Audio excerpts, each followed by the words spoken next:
Chapter 4. The Rabbit Sends in a Little Bill. It was the White Rabbit, trotting slowly back again and looking anxiously about as it went, as if it had lost something, and she heard it muttering to itself, "The Duchess, the Duchess, oh my dear paws, oh my fur and whiskers, she'll get me executed as sure as ferrets are ferrets. Where can I have dropped them, I wonder?" Alice guessed in a moment that it was looking for the fan and the pair of white kid gloves, and she very good-naturedly began hunting about for them, but they were nowhere to be seen.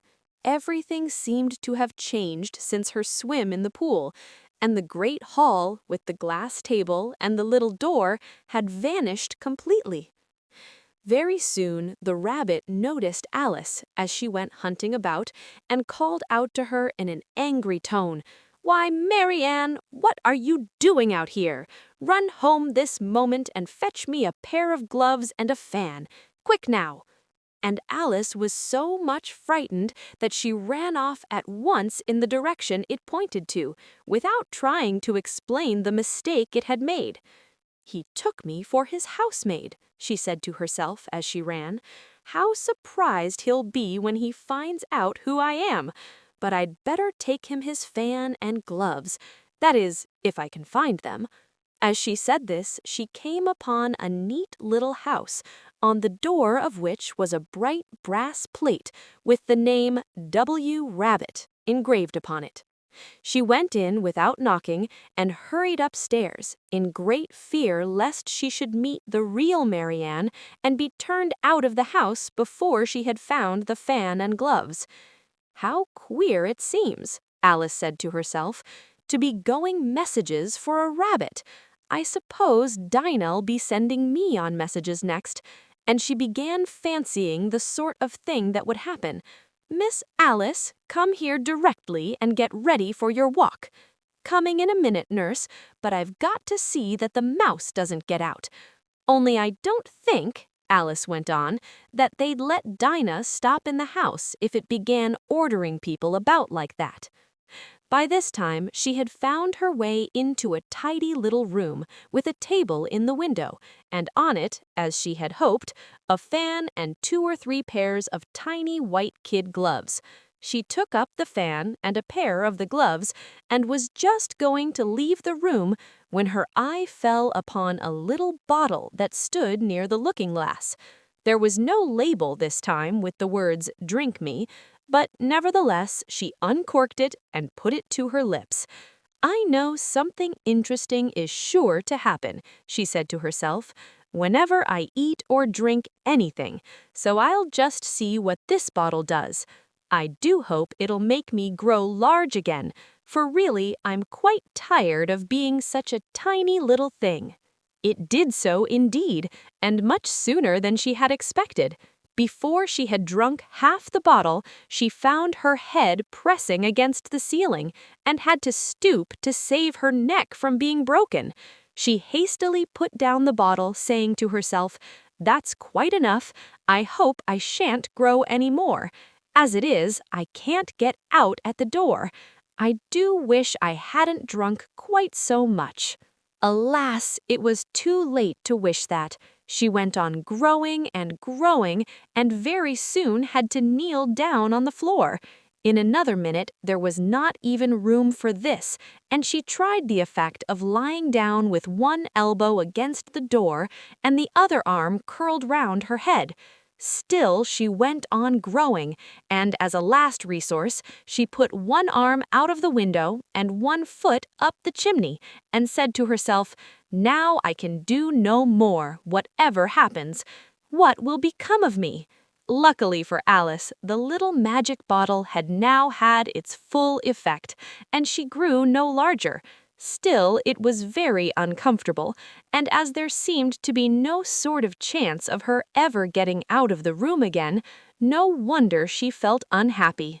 It was much pleasanter at home, thought poor Alice, when one wasn't always growing larger and smaller and being ordered about by mice and rabbits. I almost wish I hadn't gone down that rabbit hole, and yet And yet, it's rather curious, this sort of life. I do wonder what can have happened to me. When I used to read fairy tales, I fancied that kind of thing never happened. And now, here I am, in the middle of one.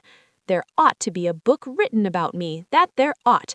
And when I grow up, I'll write one. But I'm grown up now, she added in a sorrowful tone. At least, there's no room to grow up any more here. But then, thought Alice, shall I never get any older than I am now? That'll be a comfort, one way. Never to be an old woman, but then always to have lessons to learn. Oh, I shouldn't like that. Oh, you foolish Alice, she answered herself. How can you learn lessons in here? Why, there's hardly room for you, and no room at all for any lesson books. And so she went on, taking first one side and then the other, and making quite a conversation of it altogether. But after a few minutes she heard a voice outside and stopped to listen. "Mary Ann, Mary Ann, fetch me my gloves this moment."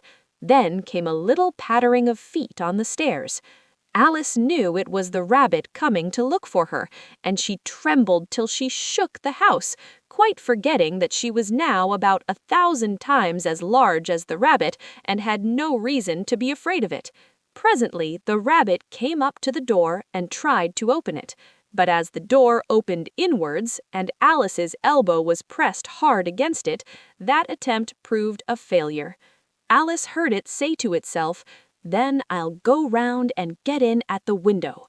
"That you won't," thought Alice, and after waiting till she fancied she heard the rabbit just under the window, she suddenly spread out her hand and made a snatch in the air.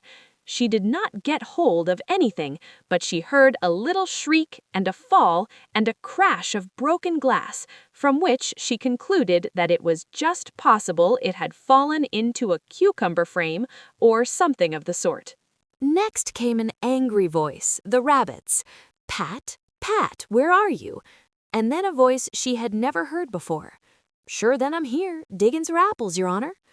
"Digging for apples, indeed," said the rabbit angrily. "Here, come and help me out of this." Sounds of more broken glass. "Now tell me, Pat, what's that in the window?" "Sure it's an arm, your honor." He pronounced it arm. "An arm, you goose! Who ever saw one that size? Why, it fills the whole window." "Sure it does, your honor, but it's an arm for all that." "Well, it's got no business there at any rate. Go and take it away." There was a long silence after this, and Alice could only hear whispers now and then, such as, "Sure, I don't like it, your honor, at all, at all." "Do as I tell you, you coward." And at last she spread out her hand again and made another snatch in the air. This time there were 2 little shrieks and more sounds of broken glass. "What a number of cucumber frames there must be," thought Alice. "I wonder what they'll do next. As for pulling me out of the window, I only wish they could.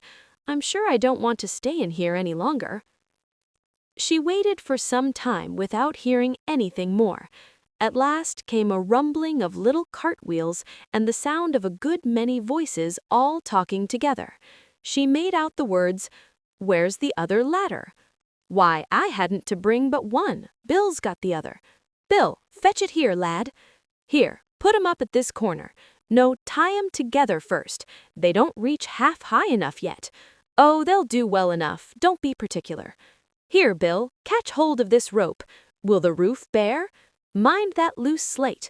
Oh, it's coming down. Heads below." A loud crash. "Now who did that? It was Bill, I fancy. Who's to go down the chimney? Nay, I shan't. You do it." "That I won't then. Bill's to go down. Here, Bill, the master says you're to go down the chimney." "Oh, so Bill's got to come down the chimney, has he?" said Alice to herself. "Shy, they seem to put everything upon Bill. I wouldn't be in Bill's place for a good deal. This fireplace is narrow, to be sure, but I think I can kick a little." She drew her foot as far down the chimney as she could and waited till she heard a little animal, she couldn't guess of what sort it was, scratching and scrambling about in the chimney close above her. Then, saying to herself, "This is Bill." She gave one sharp kick and waited to see what would happen next. The first thing she heard was a general chorus of, "There goes Bill." Then the rabbit's voice along, "Catch him, you by the hedge." Then silence, and then another confusion of voices. "Hold up his head. Brandy now. Don't choke him. How was it, old fellow? What happened to you? Tell us all about it." Last came a little feeble, squeaking voice. "That's Bill," thought Alice. "Well, I hardly know. No more, thanky. I'm better now, but I'm a deal too flustered to tell you. All I know is something comes at me like a jack-in-the-box, and up I goes like a sky rocket." "So you did, old fellow," said the others. "We must burn the house down," said the rabbit's voice, and Alice called out as loud as she could, "If you do, I'll set Dinah at you." There was a dead silence instantly, and Alice thought to herself, "I wonder what they will do next. If they had any sense, they'd take the roof off." After a minute or two, they began moving about again, and Alice heard the rabbit say, "A barrowful will do to begin with." A barrowful of what? thought Alice, but she had not long to doubt, for the next moment a shower of little pebbles came rattling in at the window, and some of them hit her in the face. "I'll put a stop to this," she said to herself, and shouted out, "You'd better not do that again," which produced another dead silence. Alice noticed with some surprise that the pebbles were all turning into little cakes as they lay on the floor, and a bright idea came into her head. "If I eat one of these cakes," she thought, "it's sure to make some change in my size, and as it can't possibly make me larger, it must make me smaller, I suppose." So she swallowed one of the cakes and was delighted to find that she began shrinking directly. As soon as she was small enough to get through the door, she ran out of the house and found quite a crowd of little animals and birds waiting outside. The poor little lizard, Bill, was in the middle, being held up by 2 guinea pigs who were giving it something out of a bottle. They all made a rush at Alice the moment she appeared, but she ran off as hard as she could and soon found herself safe in a thick wood.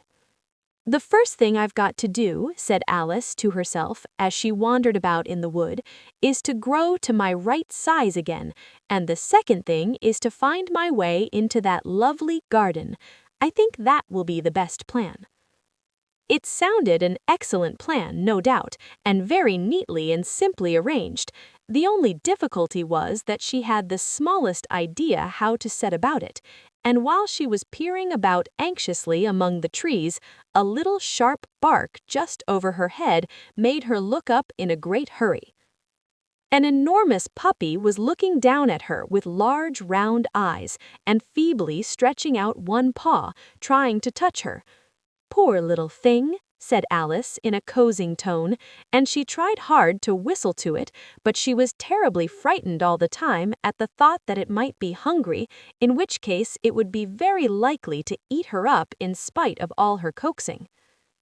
Hardly knowing what she did, she picked up a little bit of stick and held it out to the puppy, whereupon the puppy jumped into the air off all its feet at once with a yelp of delight and rushed at the stick and made believe to worry it. Then Alice dodged behind a great thistle to keep herself from being run over, and the moment she appeared on the other side, the puppy made another rush at the stick and tumbled head over heels in its hurry to get hold of it. Then Alice, thinking it was very like having a game of play with a cart horse, and expecting every moment to be trampled under its feet, ran round the thistle again. Then the puppy began a series of short charges at the stick, running a very little way forwards each time and a long way back, and barking hoarsely all the while, till at last it sat down a good way off, panting, with its tongue hanging out of its mouth and its great eyes half shut. This seemed to Alice a good opportunity for making her escape, so she set off at once and ran till she was quite tired and out of breath, and till the puppy's bark sounded quite faint in the distance. "And yet what a dear little puppy it was," said Alice, as she leaned against a buttercup to rest herself and fanned herself with one of the leaves. I should have liked teaching it tricks very much, if I'd only been the right size to do it. Oh dear, I'd nearly forgotten that I've got to grow up again. Let me see, how is it to be managed? I suppose I ought to eat or drink something or other, but the great question is, what? The great question certainly was what. Alice looked all around her at the flowers and the blades of grass, but she did not see anything that looked like the right thing to eat or drink under the circumstances. There was a large mushroom growing near her, about the same height as herself, and when she had looked under it, and on both sides of it, and behind it, it occurred to her that she might as well look and see what was on the top of it. She stretched herself up on tiptoe and peeped over the edge of the mushroom, and her eyes immediately met those of a large blue caterpillar that was sitting on the top with its arms folded, quietly smoking a long hookah and taking not the smallest notice of her or anything else.